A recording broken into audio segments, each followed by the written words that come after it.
Oh, baby. Welcome into college football now right here on Chat Sports. I am your host, RC MAXFIELD, and it's never a fun day to see somebody fired, right? So, you know, obviously I don't feel great about this, but I do want to preface everything I'm about to say with I am a Texas Tech alum.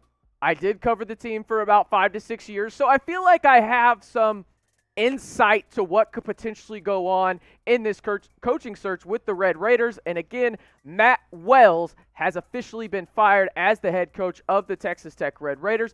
A little interesting timing, but after you lose the way you did against K-State and move to 5-3, better luck to the next guy. But there is some irony in everything going on right now in Texas Tech athletics. You think about it.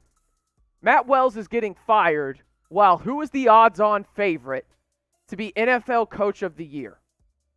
Cliff Mother effing Kingsbury. I mean, Mike, just as a Texas Tech grad and just as a fan in general, it hurts. It really does. It really hurts. But we're here. This is the life we live. And to be honest with you, this is why we drink on Saturdays and really every day of the week, if I'm being honest with you. So don't mind me if I am drinking during this show because, well, I need one.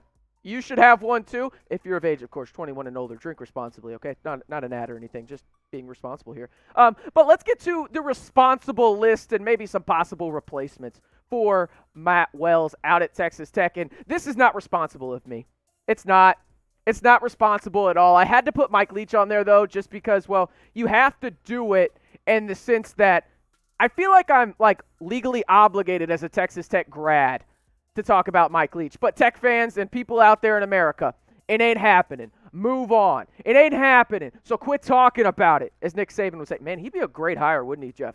That'd be really cool. I mean, it's not going to happen, but just like Mike Leach isn't going to happen. I don't think that's going to happen at all. The next one that I had to put his name in there because there were ties to Texas Tech in terms of, well, it was Matt Wells and Dana Holgorsen. Those were the two guys for Texas Tech that it came down to for Kirby Hurcutt, and Kirby Hurcutt, the AD of Texas Tech, decided to go with Matt Wells from Utah State instead of Dana Holgorsen, who was leaving West Virginia and trying to get back to the state of Texas. All I will say is this about Dana Holgorsen potentially being the next head coach. No, please just no. And I'm not trying to crap on a man with bad hair. I'm not, but he has bad hair, people. He has bad hair. Let's just be honest about it. The comb over ain't working, Dana. Let's move on. And neither really is that offense for a majority of his time down in Houston. I will give him credit. He has been much better this year, but I think there are far better options, and we will get to them just here in a little bit. But let's get to number 8 on this list for me. It's the guy that's taken over for Matt Wells. Sonny Cumbie has a ton of Texas Tech ties, played out in Lubbock during his college career as a walk-on, and really just embodies everything of West Texas, right? We're talking about a guy that is from West Texas, a native of Snyder, Texas out there.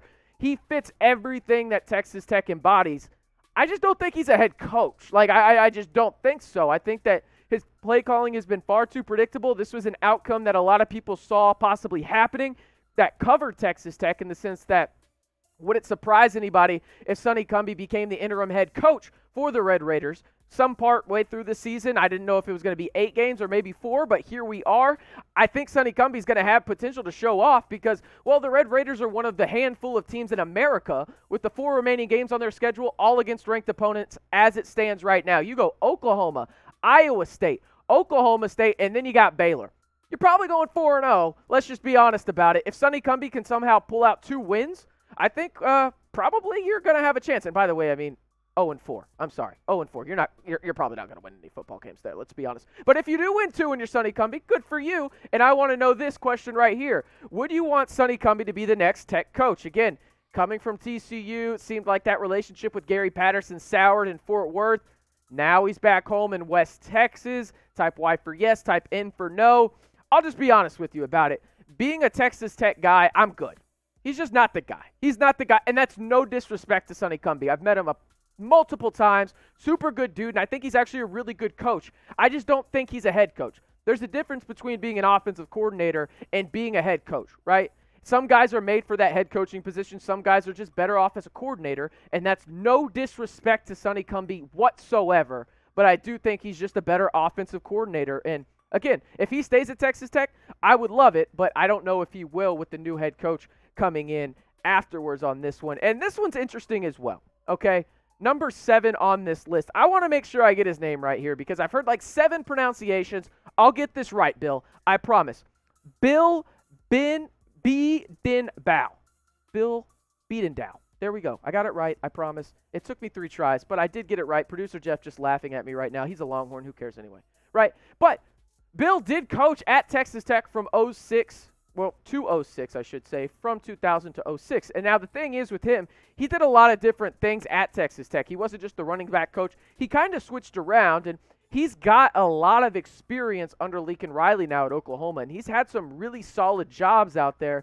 If you want to go the Texas ties route in terms of Texas Tech ties and everything like that, he's an option. I just really put him on the list because maybe you can pick Lincoln Riley's brain and maybe get somebody off of his coaching tree and it works out. He's an option, but not one that I would consider highly, possible to happen. But I did want to put his name on the list.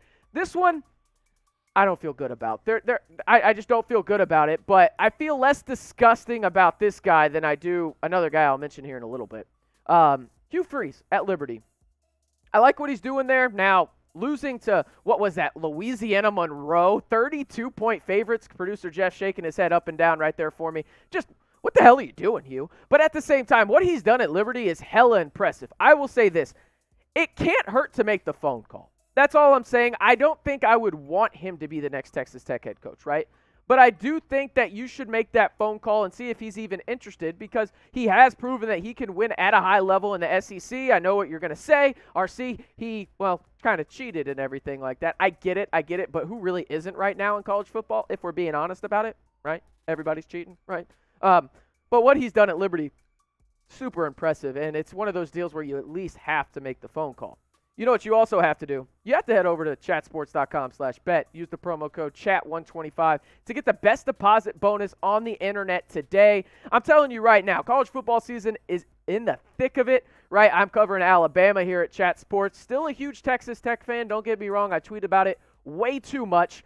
But Chat Sports helps me a little bit more when it comes to, hey, what are the odds this weekend? What are we looking at here? And can I make a little money on the side while I'm enjoying my Saturday with the bros, drinking a couple brewskis? You know what I'm saying? I got to drink a couple brewskis. And this is the game that I'm looking at for the Red Raiders as, good luck. This is really just throwing somebody into the fire. I mean, my goodness, unbelievable right here. Tech is 20-point dog going to Norman. No surprise there, over under 67.5. And good luck, Sonny Cumbie, in your first head coaching role. You got to go to Norman and face Lincoln Riley. Congratulations on that. And you will be congratulating yourself if you head over to chatsports.com/bet and use the promo code CHAT125 because, listen, put $100 down. They match it and then some. Give you $125, which you can play with all season long over on BetUS. Oh, hell no. Jeff, what the hell is this? Jeff, we talked about this. You're not supposed to put this on the screen, especially that second name. Hell, Jeff, what are we doing? What the hell are we doing here, Jeff? Never going to happen. Let's get the hell out of here. Coach O, he wants to bring broads to practice and stuff. He doesn't even really care. I don't even know what the hell Les Miles is doing. He just did that Kansas job as a favor, and then I refuse to say that man's name in the middle. But don't get any ideas. Don't get any damn ideas. It's not going to happen. Get over it. Oh, hell to the nah if you're a TikTok fan on this one. Straight up. No. Now, this one could happen, and I wouldn't be mad at it. Billy Napier down at Louisiana. Now, they used to be called Louisiana Lafayette, but apparently now it's just the University of Louisiana Raging Cajuns. By the way, probably the best mascot really out there. I love a good Raging Cajun. Give me some gumbo on the low, for real. But Billy Napier has enjoyed his time down in Lafayette. I mean, look at his record. It's hella impressive. No doubt. I mean, coming into a situation that was so-so at best in Louisiana, and then you go out and you win 11 games, 10 games, and you're well on your way to winning double-digit games this year as well in 2021 with an overall record of 34-12. He is a guy that you have to call if you're Kirby Hocutt in the Texas Tech Red Raiders, just because he has a lethal offense and he knows how to recruit and get the most out of his talent. He is a guy that I will be circling and hoping that is in the final 3, but right now I have him in the top 5 just because I do think these two names ahead of him in terms of 4 and 3 are a little bit more appealing from a long-term basis. And I didn't mention his dad's name, but I will mention his name. I don't want to be guilty by association. Yes, I know he was there at Baylor, but he's been kind of cleared of everything that's gone on. So Kendall Briles, he's a guy that's super interesting to me, mostly because of what he's done lately. I mean, you look at what he's done at Arkansas this year. KJ Jefferson's all kinds of legit. It helps when you have a first-round wide receiver in Burks, right? But you look at his resume. Obviously, he was at Baylor when all that crap went down, and my goodness, that's the reason that his dad will never have another job in Division I football. And then he went to Florida Atlantic, Lane Kiffin. Then he went to Houston. Then he came down to Florida State. Now he's at Arkansas, and he's producing. Everywhere he's gone, he's had a solid offense, right? The problem with me with Briles is I wonder if he's going to be guilty by association when it comes to his dad. And now, is that an issue for me? Yeah, I wouldn't love to see a Briles name as the head coach at Texas Tech, but there are a lot of ties, and that is something that is very important to Texas Tech University in the sense of if you are one of them, you are just higher in prestige, and sometimes it's not even true, but it is just the reality of the school that Texas Tech is. I do want to know this before we get into my top three, though. How confident are you in Kirby Hocutt, the AD, to get this hire right? Scale it 1 to 10. To say that Kirby Hocutt has missed on hires is a understatement. I mean, you think about it, he missed at Miami when it came to football. He also missed at Texas Tech when we're talking about guys like Cliff Kingsbury and obviously Matt Wells. This will be another attempt at it for Kirby Hocutt. And, I mean, just overall, he's missed. And that's the problem. He has missed. And my scale of confidence in Kirby Hocutt as an AD will not reflect my answer in terms of this. But I am curious of what y'all have down there. And let me know down in the comments because I might be biased. Again, I am a Texas Tech alum. I covered the team for a long time and really all the programs in the athletic department. But Kirby Hocutt's a top 5 AD in the country. I mean, look at his resume. He is elite. Speaking of elite, at least when he was at Texas Tech, Graham Harrell. I told you there's going to be Texas Tech ties here. Graham Harrell at number 3. I will say this. It sounds like Graham Harrell could be in the running for the UNT job too, as well as Seth Luttrell might be on the way out of there. I don't know if there will be interest in Graham Harrell, right? But Texas Tech has proven time and time again that having ties to the university is a big-time deal. And what better ties to have than the all-time leading passer in program history in Graham Harrell? Literally, when you think of Texas Tech, you think of Graham Harrell and Michael Crabtree. Here's his resume. He holds 8 individual NCAA records. He finished 4th in the Heisman voting in 2008. My goodness, 2008. What am I doing over here? Apparently I wasn't an English major at Texas Tech, if you're wondering. But North Texas, solid offensive coordinator there. Remember, that's when Seth Luttrell was at his peak. That's when Seth Luttrell should have honestly left. Let's be honest about it. Like, he's going to get canned now, and he turned down the Tech job, and he also turned down the Kansas State job. Not ideal situation for Seth Luttrell. Now, at USC for Graham Harrell, he's been all right, but there's been a lot of turmoil there. You know, Helton is no longer the head coach there. They're really trying to figure things out, and I like what Graham Harrell has done with the talent there. I just don't know if he's ready to be a head coach at the D1 level. I think the talent is there long-term, but right now it could be another Cliff Kingsbury situation, and I don't think Texas Tech wants to get into that mess again. Now, these two guys that I'm talking about, 1 and 2, if one of these two guys are the head coach of Texas Tech next year, I'm chugging. I'm drinking with everybody right here. Let me get a beer sip in real quick here, Jeff, just because I'm so excited about Sonny Dykes. Refreshing. Oh, you know, it's also refreshing. A guy that actually wins football games that coached at Texas Tech for once in his life. At least in Division I football. We know Cliff Kingsbury's winning games still. But Sonny Dykes did coach at Texas Tech from 2000 to 2004. Interesting enough, though, he played baseball at Texas Tech. A lot of people don't know that, but he played in the early 90s, 90 to 93, and he was a solid ball player for the Texas Tech Red Raiders baseball club. But the biggest thing with Sonny Dykes, he has turned SMU around, right? SMU is a top 25 team. They are undefeated right now. But the biggest deal again, and I feel like a broken record on this, there are strong Tech ties when it comes to Sonny Dykes.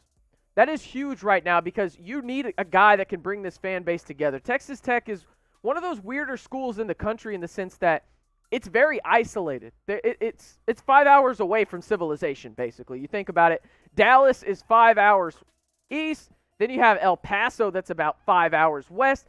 Amarillo, if you want to call that a city in a way, is 2 hours north. And then Austin, Houston, and everything like that is a minimum 8 hours away, right? So you think about it, Texas Tech is very isolated. So they want a guy in charge of their football team that has ties to that university and has proven that they are a Red Raider through and through. And I get it, it's kind of cliche, it's corny, whatever you want to call it, but it's the reality of the situation for Texas Tech. That's where they're at right now. And so Sonny Dykes would be the guy that fills that role, but the number one guy on this list, it has to be Jeff Traylor. This guy is an absolute superstar in coaching. What he has done down at the University of San Antonio, Texas San Antonio, is mind-boggling. I mean, just absolutely mind-boggling. Look at his resume here real quick. Started at Texas, almost threw up in my mouth right there, even having to express and acknowledge them as a university. Jeff, stop laughing and take that gaudy orange off of your sweatshirt. Then he went to SMU, went to Arkansas, and now he's just established himself as arguably the marquee name for coaching right now going into the offseason. Now, there will be some other guys there that, develop and everything right now, but if you can nab Jeff Traylor, I mean, my goodness, he's no doubt the first option. He's no doubt the first option for this Texas Tech team. What he has done at UTSA is straight mind-boggling. Like, I mean, we're talking about a school that wasn't even D1 not too many years ago, and he has made them damn relevant and then some, right? That is a great football coach, and if you can get him away from UTSA and out to Lubbock in a Power 5 conference, and he can sustain that success that he's been building upon down at UTSA, look out, because let's face it, people say this all the time, you can't recruit to Lubbock. That's bullshit. You can recruit to Lubbock, okay? You can recruit out to Lubbock, Texas, with all the facilities. Lubbock is a growing town. I get it. It's not Austin. It's not Fort Worth. I get it. But it's bullshit when people say that you can't recruit to Lubbock, Texas. You absolutely can, and Jeff Traylor would be the guy to do it because he has proven that he can really recruit anywhere along the way. Now, be the AD for me. Who do you want the Red Raiders to hire as their next head coach? Give me Jeff Traylor, man. Give me Jeff Traylor. I'm all in. Sonny Dykes, Jeff Traylor. Those are 1A, 1B for me. I'll be happy either way, but do not be surprised. Do not be surprised if somebody's name on that I'm not going to mention them list, maybe the guy in the green, if you want to go look back on the video, his name might be thrown around in this conversation. Appreciate y'all listening.